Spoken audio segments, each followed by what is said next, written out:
આણંદ જિલ્લાના 2 લોકોને અમેરિકા જવાની લાલચ આપી બોમ્બેના 3 એજન્ટોએ અઝરબૈજાનમાં ગોદી રાખ્યા, માર મારીને 65 લાખ ઉપરાંતની ખંડણી કરી। આ બાબતે આણંદના જે 2 લોકો અમેરિકા જવા નીકળ્યા હતા તેમના પરિવારને જાણ થતા આણંદના સાંસદ મિતેશ પટેલને આ બાબતે રજૂઆત કરી હતી। આણંદના સાંસદ મિતેશ પટેલે વિદેશ મંત્રાલયમાં ઉચ્ચ કક્ષાએ રજૂઆત કરતા બંને વિષયોને હાલ અઝરબૈજાનમાંથી તે લોકોની જાળમાંથી મુક્ત કરાવ્યા છે। આ બાબતે આણંદ જિલ્લા પોલીસ મથકને આણંદ જિલ્લા પોલીસ વડાને પણ ધ્યાને આવતા આણંદ જિલ્લા પોલીસ વડા દ્વારા આણંદ એલસીબીને આ તપાસ સોંપાઈ હતી। આણંદ એલસીબીની ટીમ દ્વારા મુંબઈથી 3 લેભાગુ એજન્ટોને ઝડપીને આજે આણંદ એલસીબી કચેરી લાવવામાં આવ્યા હતા।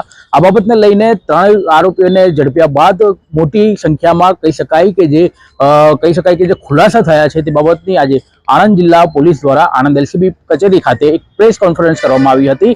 જે બાબતને લઈને આ 2 યુવાનોને અહીંયાથી વિદેશ મોકલવા, કેવી રીતે મોકલવા અને કેવી રીતે તે લોકોને ગોંધી રાખીને માર મારવામાં આવ્યો, સમગ્ર ઘટના પરથી આણંદ એલસીબી પોલીસ કચેરી ખાતે આણંદ ઝોનના ડીવાયએસપી જૈન પંચાલ દ્વારા પત્રકાર પરિષદ કરીને સમગ્ર ઘટના પરથી પડદો ઉંચક્યો છે। મુકેશ કુમાર જસવંતભાઈ પટેલ, રહેવાસી જાખરિયા, નાવલી રોડ, તાલુકો જિલ્લો આણંદ, નાઓએ તારીખ 9/2/2026ના રોજ આણંદ રૂરલ પોલીસ સ્ટેશનમાં ફરિયાદ રજીસ્ટર કરેલી કે તેમના દીકરા તથા સાહિદને અમેરિકા મોકલવાનું કહી વિશ્વાસ સંપાદન કરી એડવાન્સમાં પૈસા લેવામાં આવશે નહીં, જ્યારે અમેરિકા પહોંચી જાય ત્યાર પછી જ તેને પૈસા આપવામાં આવશે તેવો વિશ્વાસ સંપાદન કરી અને તેમના બાળકોને તારીખ 1/2/2026ના રોજ અમેરિકા મોકલવાના બદલે દિલ્હીથી અઝરબૈજાન મોકલી આપેલા અને આરોપીઓ મમતા જીતેશ ગાવિત, કેતન સોની, પવન સાજિદ હુસૈન તથા બાબા ખાને ગુનાહિત કાવતરું રચી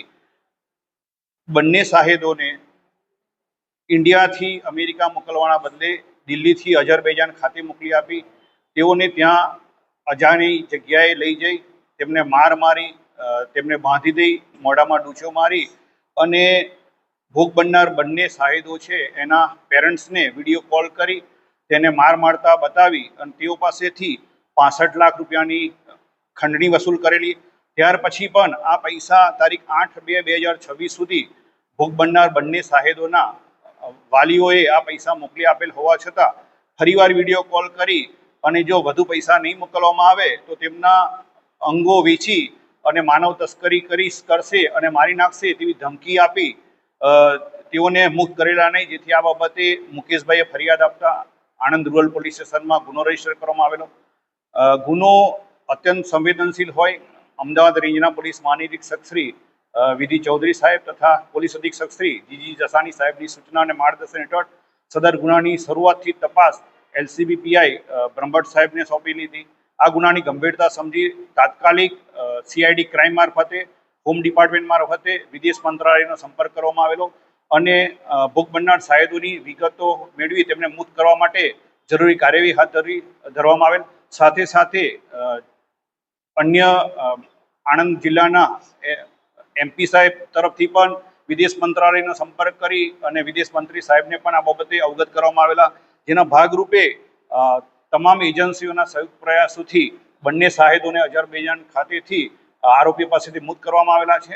તેમજ આ બંનેને પરત લેવાની હાલમાં તજવીજ ચાલુ છે, પરંતુ આ ગુનામાં સંડોવાયેલા મુખ્ય આરોપીઓ છે તેઓ બાબતે પણ તેમને પકડવા માટે એલસીબીની ટીમે સંકલન હાથ ધરેલું હતું અને આરોપીઓ સંડોવાયેલા છે તે મુંબઈના હોય, જેથી એક ટીમ જે પીએસઆઈ એસઓ ચૌધરીને મુંબઈ મોકલી આપેલી, ઇલેક્ટ્રોનિક સર્વેલન્સ તેમજ ટેકનિકલ એનાલિસિસ હાથ ધરી આ ગુનામાં સંડોવાયેલ આરોપીઓ મમતા જીતેશ ગાવિત તથા કેતન રમેશ કાંતિલાલ સોની તથા ડેનિયલ બાપિસ્ટ મોન્ટેરો તમામ રહેવાસી મુંબઈને અટક કરવામાં આવેલા છે।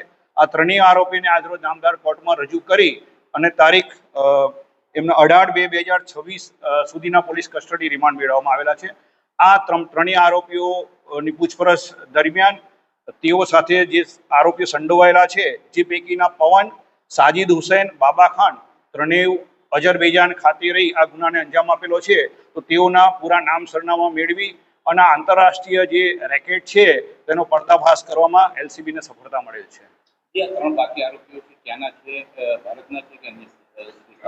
હાલ સુધીના ઇન્ટ્રોગેશન દરમિયાન જે આરોપીઓએ વિડીયો કોલ કરેલો હતો એ વોટ્સએપ કોલિંગનો ઉપયોગ કરેલો હતો।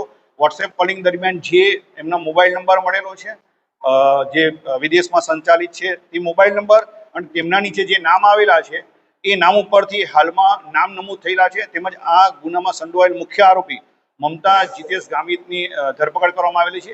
તેના ઇન્ટ્રોગેશન કરી અને એના પોલીસ રિમાન્ડ પણ મેળવવામાં આવેલા છે. તેના ઇન્ટ્રોગેશન કરી આ ગુનામાં સંડોવાયેલ તમામ આરોપીઓના પૂરા નામ સરનામા મેળવી શક્ય હોય તો વિદેશ મંત્રાલયનો પણ સંપર્ક કરી આ તમામ આરોપીઓની ધરપકડ કરવાની તજવીજ હાથ ધરેલ છે. કેટલા કલાક સુધી બંધક બનાવવામાં આવ્યા હતા અને મુક્ત કેવી રીતે કરવામાં આવ્યા? હાલ સુધીના ઇન્ટ્રોગેશન દરમિયાન શાહિદોની પૂછપરછ કરી છે. એમાં બંને શાહિદોને તારીખ 1/2/2026 રોજ દિલ્હીથી અઝરબૈજાન મોકલવામાં આવેલા હતા અને 3 તારીખથી લઈ અને 8 તારીખ વચ્ચે અલગ અલગ સમયે કોલ કરી અને તેમને બંધક બનાવેલા હોવાની હકીકત તપાસ દરમિયાન જણાવેલ છે. અઝરબૈજાન પોલીસનો પણ કોઈ એમાં રોલ હતો? હાજી, અઝરબૈજાન પોલીસે મુક્ત કરાવ્યા છે. આ બાબતે વિદેશ આપ સર્વેને ખબર છે અઝરબૈજાન હોવાથી વિદેશ મંત્રાલયનો અને અન્ય ગવર્મેન્ટ એજન્સીનો સંપર્ક કરી અને તેઓના અઝરબૈજાન ગવર્મેન્ટ સાથે પણ સંકલન કરી સંયુક્ત પ્રયાસોથી આ ભોગ બનનાર બંને શાહિદોને મુક્ત કરવામાં સફળતા મળેલ છે. આ બંને જે ભોગ બનનાર છે એ અત્યારે અહીંયા આવી ગયા છે કે ક્યાં સુધી આવે? ના, એની હાલમાં એમને પરત લાવવા માટેની તજવીજ હાથ ધરેલ છે. એજન્ટો અને ભોગ બનનાર વચ્ચે સંપર્ક કેવી રીતે? આ બાબતે જે પ્રાથમિક પૂછપરછ છે એ દરમિયાન આ લોકોએ ટુરિસ્ટ વિઝા ઉપર જવાનું હોય એટલે જેને રેશિયો સારો હોય કે જે વિદેશ મોકલતા હોય એ રીતે એમને વાયા એમના દૂરના સંબંધી મારફતે મુંબઈના એજન્ટ એમને ટુરિસ્ટ વિઝા ઉપર અમેરિકા મોકલવાનું છે તે મુજબનો સંપર્ક કરેલો હતો અને સંપર્ક કર્યા પછી એડવાન્સમાં પૈસા નહીં લેવામાં આવે તે હૈયાદારના અને વિશ્વાસ આપેલો હતો અને એના કારણે આ બનાવ બનવા પામેલ છે. આજે પકડાયેલા આરોપી છે અત્યારે એમને અત્યાર સુધીમાં બીજા કોઈ આરોપીઓ સાથે ભોગ બનનાર સાથે કે બીજા કોઈ અન્ય લોકોને ત્યાં મોકલવા માટે કાર્યવાહી કરી હોય છે? આરોપીઓની હાલમાં ધરપકડ કરેલી છે અને એની ઇન્ટ્રોગેશન કરીને આજરોજ રિમાન્ડ મેળવવામાં આવેલા છે. તારીખ 18/2/2026 સુધી રિમાન્ડ છે. આ રિમાન્ડ દરમિયાન તમામ મુદ્દાઓ બાબતે જેમ કે આ ગુનામાં અન્ય કોઈ વ્યક્તિઓ સંડોવાયેલા છે, આ અગાઉ અન્ય કોઈ વ્યક્તિઓને વિદેશ મોકલી અને એમને છેતરપિંડીનો ભોગ બનાવેલો છે કે નહીં, તેઓ અગાઉ કોઈ અન્ય સ્ટેટમાં કે આ ગુજરાત રાજ્યમાં કોઈ ગુનામાં સંડોવાયેલા છે કે કેમ, તેમજ આ ફાઇનાન્સના પૈસા જે ખંડણીના પૈસા વસૂલ કરેલા છે તે પૈસા કોની પાસે છે અને કયા કયા માધ્યમથી ગયેલા છે, આ તમામ મુદ્દાઓ બાબતે રિમાન્ડ દરમિયાન આરોપીની પૂછપરછ કરવામાં આવનાર છે. પૈસા જે લાખો રૂપિયાની માંગણી કરી છે એ કેવી રીતે માંગણી કરી અને એ પૂછ્યા છે કે પછી વચ્ચેના પક્ષ? આ બાબતે કુલ 65 લાખની માંગણી કરેલી હતી.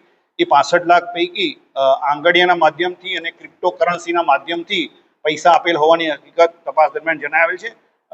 આ વિગત એમને જણાવેલી છે, પરંતુ આ બાબતે એવિડન્સ મેળવી અને તમામ પુરાવા મેળવવામાં આવશે. Thank you.